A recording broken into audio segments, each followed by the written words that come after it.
सर्वशक्तिमान पिता धन्यवाद देते हैं आज के सुंदर बाइबल अध्ययन के लिए। खुदावन हर एक को बड़ी बरकत आशीष करें पिता, यीशु नाम से मांगते हैं, आमीन। हम पढ़ेंगे पहला राजा 5 अध्याय। मंदिर निर्माण की तैयारी। सोर के राजा हीराम ने अपने दूत सुलेमान के पास भेजे, क्योंकि उसने सुना था कि वह अभिषिक्त होकर अपने पिता के स्थान पर राजा हुआ है, और दाऊद के जीवन भर हीराम उसका मित्र बना रहा।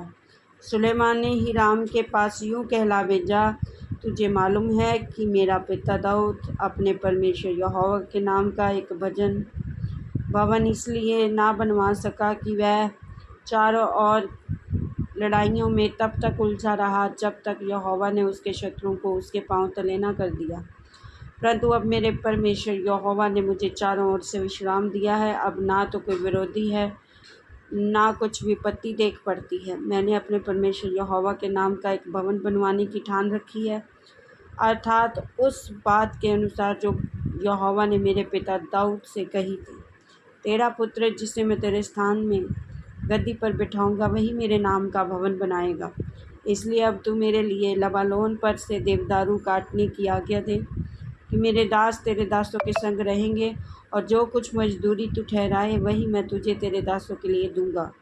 तुझे मालूम है कि सदोनियों के बराबर लकड़ी काटने का भेद हम लोगों में से कोई नहीं जानता।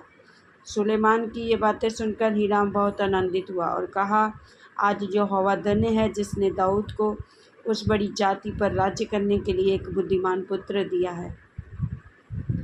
तब हीराम ने सुलेमान के पास यूँ कहला भेजा, जो तूने मेरे पास कहला भेजा है वह मेरी समझ में आ गया। देवदारू और सनोवर की लकड़ी के विषय में जो कुछ तू चाहे वही मैं करूँगा।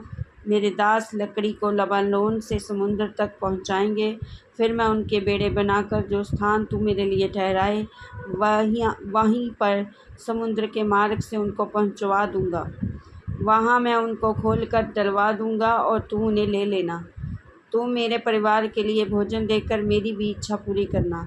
इस प्रकार हीराम सुलेमान की इच्छा के अनुसार उसको देवदारू और सनोवर की लकड़ी देने लगा, और सुलेमान ने हीराम के परिवार के खाने के लिए 20,000 कोर गेहूँ और 20 कोर पेरा हुआ तेल दिया।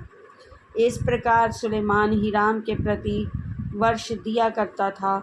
यहोवा ने सुलेमान को अपने वचन के अनुसार बुद्धि दी, और हीराम और सुलेमान के बीच मेल बना रहा, वरन उन दोनों ने आपस में वाचा भी बांध ली। राजा सुलेमान ने पूरे इस्राएल में से 30,000 पुरुष बेगार पर लगाए, और उन्हें लबानोन पहाड़ पर पारी पारी करके महीने महीने 10,000 बेच दिया करता था। एक महीना वे लबानोन पर, 2 महीने घर पर रहा करते थे, और बेगारियों के पास अदोनीराम ठहराया गया। सुलेमान के 70,000 बोझ ढोने वाले और पहाड़ पर 80,000 वृक्ष काटने वाले और पत्थर निकालने वाले थे। इनको छोड़ सुलेमान के 30,300 मुखिए थे जो काम करने वालों के ऊपर थे।